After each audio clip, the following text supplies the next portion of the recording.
समजून घेण्यासाठी कीर्तन आहे. परमार्थ करण्याची पद्धती संतांनी सांगितलेली आहे. कीर्तन करणं म्हणजे परमार्थ नाही, पंगत घालणं म्हणजे परमार्थ नाही, दिंडी काढणे परमार्थ नाही, काकडा केला परमार्थ नाही, हरिपाठ केला परमार्थ नाही, नाही नाहीच. परमार्थ वेगळा आहे. संतांनी परमार्थ काय सांगितलाय आणि आपला कोणता चाललाय. म्हणून सावध व्हा माय बाप, तुमच्या चरणाला लोटांगण.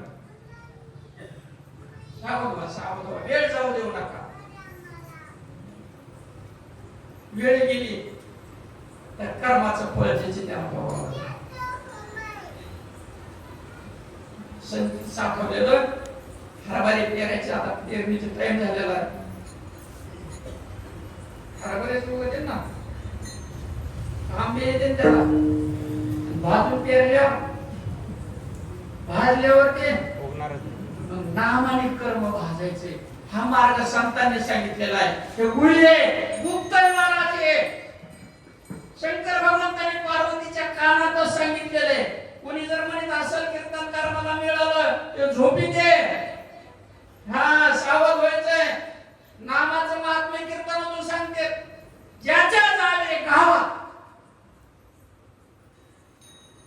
त्याचं नाव सुद्धा माहित नाही, कोण्या गावाला जायचं. सावध व्हायचंय. ज्या नामाचं गुणगान चाललेलं आहे, नामाचं महात्म्य सांगतात, त्याला नाम माहित नाही, त्यांनी कीर्तन करा मोठं वारीसाठी. ते नाम महात्म्य संतांनी सांगा. नाम संताजवळ आहे, ते ब्रह्मनाम संताजवळ आहे, पुन्हा कोणाजवळ नाही. सावध व्हा माय बाप, तुमच्या चरणाला लोटांगण कोणाशी